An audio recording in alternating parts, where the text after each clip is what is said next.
All right, what is up, YouTube? So today I'm going to be showcasing my Platinum 1 Phantom Knight deck profile.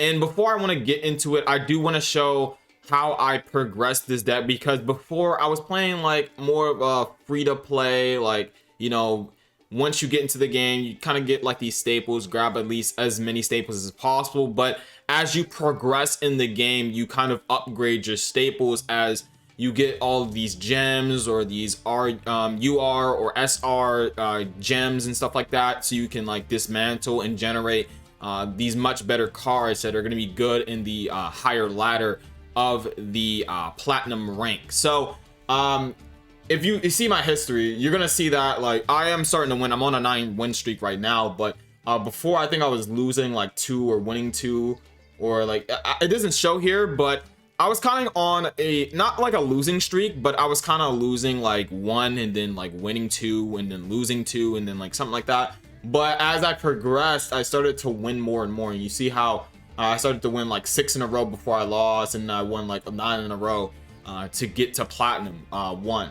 So let's look at the deck profile.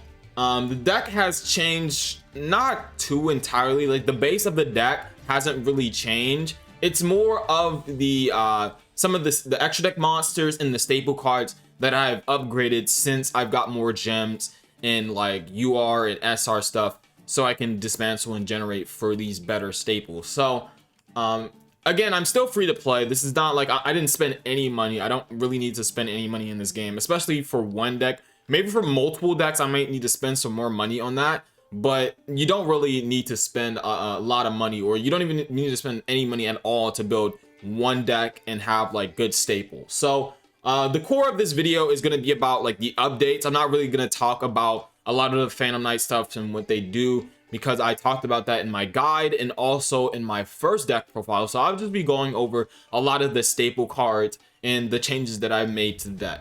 So the first thing you're going to notice is that I'm playing a lot of hand traps. I'm playing your Draw and Lock Birds, I'm playing the Maxi, I'm playing the Cypher Gear Gamma, and I'm playing the Nibiru and Ash Blossom. Now before in Yu-Gi-Oh, like the Boomer Yu-Gi-Oh, you had like your Pot of Greed, you had your Graceful, you had your MST, your Mirror Force and stuff like that. This is pretty much your modern replacements for those cards, because in modern Yu-Gi-Oh, you're playing like a lot of combo decks, or you're playing these mid-range decks where they're special summoning a lot of times, and you kind of want to stop them from doing that. So instead of your Pot of Greeds, your Gracefuls, your Delinquent Duels, you're playing like Draw and Lockbird, Maxi, Cypher and Gear Gamma, etc., etc. So the reason why I'm playing Droll is a really good hand trap as well. I'll get into like the main 2 hand traps you really need. But Draw and Lockbird, I was playing this because I was facing a lot of Drytrons. If you know Drytron, the deck adds a lot of cards. So since the deck was kind of a struggle, because if they go first and they set up their combo, it's pretty much really hard to win against that deck, unless you have a certain specific card to like deal with their board. But I wanted to prevent them from even getting to that board by using Draw and Lockbird. You see how I have adapted to like what I'm losing to. You always want to do that. If you see that you're losing to a specific thing like multiple times, you want to adapt your deck to play around that. So since I was losing to Droll, I wanted to kind of since I was losing to Drytron, I wanted to play Droll so I can stop losing to that deck, or I can have a better chance of beating that deck. Same thing with like Maxi. Maxi is one of those generic cards. It's one of the most generic cards in modern Yu-Gi-Oh. Maxi is very good because a lot of decks in modern Yu-Gi-Oh special summon a lot of times. They need to special summon a lot of times to do their basic combos. So Maxi is very, very good to have in your deck. Is one of the best cards, if not the best card in the game, along with Ash Blossom and Joy Spring. The reason why Ash Blossom and Joy Spring is very good, because a lot of cards fall under the category of Ash Blossom and Joy Spring to negate those cards. So like a lot of deck adds cards from their deck to your hand. A lot of decks special summon from the deck. A lot of decks send a card from the deck to the graveyard. So having something like Ash Blossom being able to cover all of those options is very, very strong, as well as being a counter to Maxi. As you can see, Maxi says you can draw cards. So since you're adding a card by drawing a card, Ash Blossom can stop the Maxi. So since Maxi is one of the best cards in the game and Ash Blossom can stop it, they're pretty much 2 of the best cards in the game, because they're just centered around the meta. Another thing is I'm playing Nibiru. Another thing that I was losing to was like, again, the combo decks that are special summoning too many times, like Drytron. So having something like Nibiru can be very good. If you're losing to a deck that just summons a bunch of times, Nibiru is definitely the card to play, because it just means that you can get rid of all those special summon monsters, and they're left with just like a token and maybe a little bit of follow-up, but they really won't have anything else unless they're just like, they have the insane nuts hand.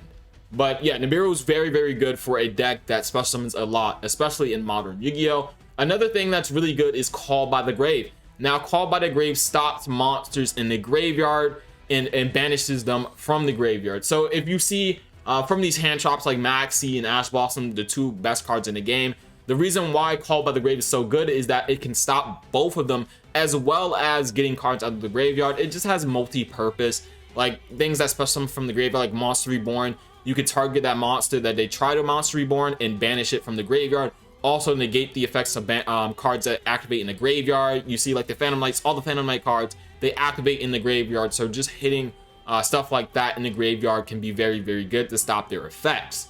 You do have to keep in mind that something like Call by the Grave is very, very tricky, because if you if you Call by the Grave and banish one of their Ash Blossoms, you cannot use your Ash Blossom until the end of the next turn. So do keep that in mind. So another thing that I wanted to kind of notice or point out in this deck is that I'm playing a Rongo Bongo in the extra deck, as well as a where is it at?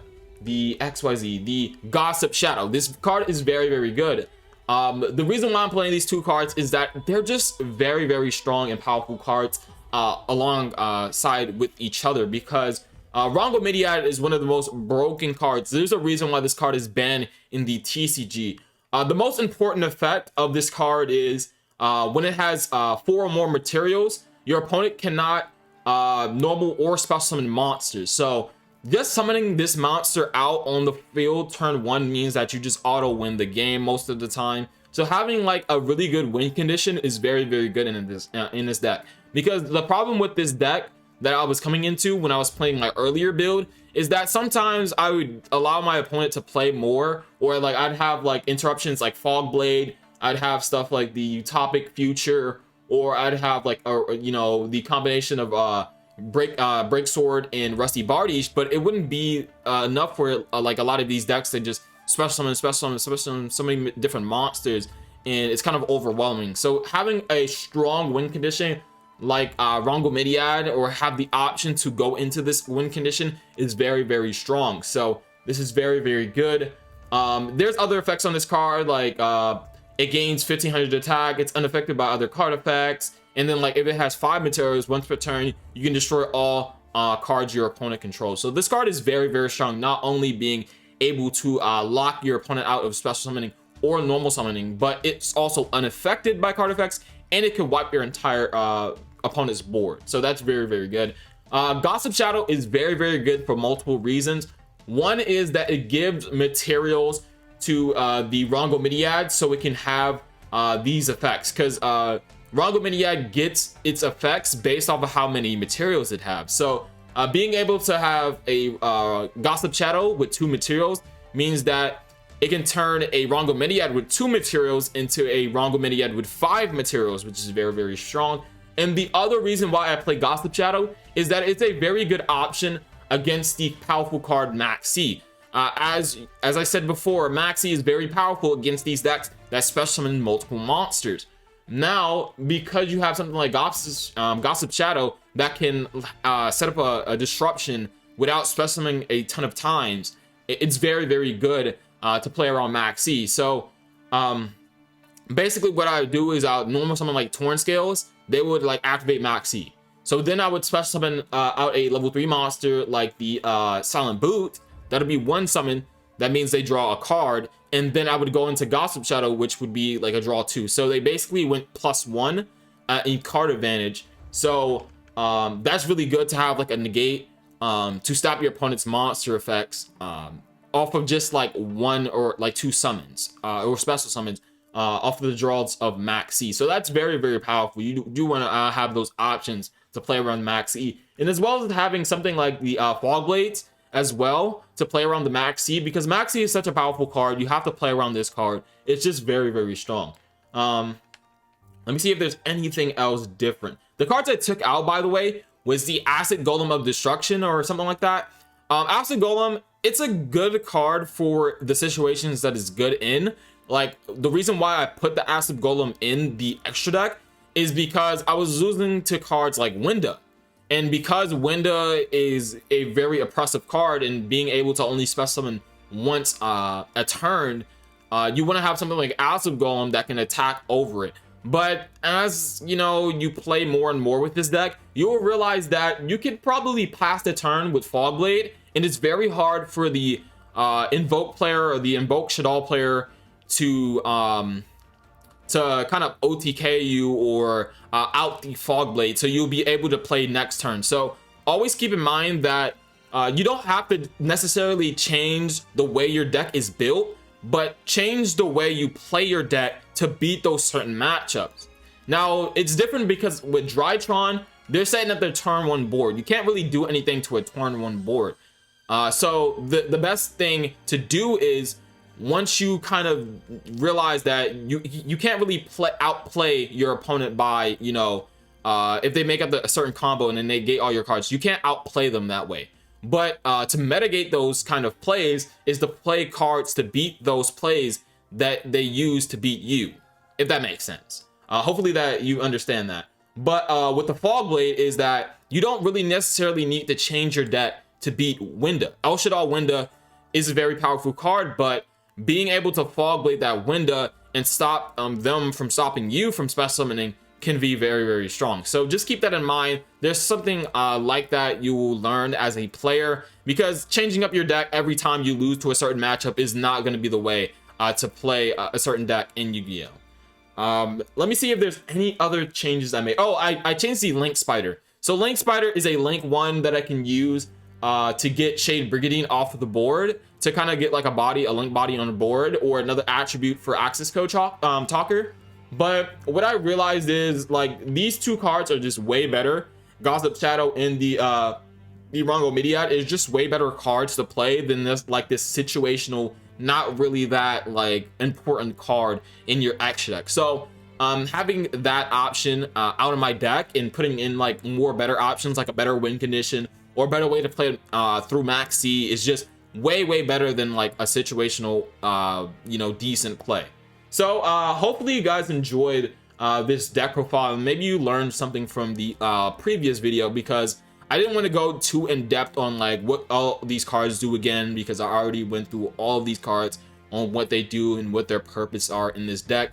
I'll go over like the other stuff, like the danger stuff, like these like cards that are not really in the archetype. These are just mainly here for level 3 monsters. Basically, if you want a TLDR, Jackalope, Tsuchinoko, the Psychic Wielder, and the Psychic Tracker, they're all just level 3 monsters that you can special summon on the board, so you can go into your Link monster or your XYZs. So that's pretty much it for like the deck profile. I think everything else is explanatory, or I already explained in the previous video. So hopefully you guys enjoyed this video. I know there was a bunch of information that I threw at you guys, but hopefully if you have any questions, just leave it down below in the comment section. I'll be able to answer any questions that you have on this deck, and anything that you need to replace, I'll kind of give you some tips and tricks on which you can replace, or how much better you can play against these certain matchups. Because again, you don't really need to change your deck, you just need to probably change what you do in those situations. So hopefully you guys enjoyed this video. I'll be out. See you next time. Peace.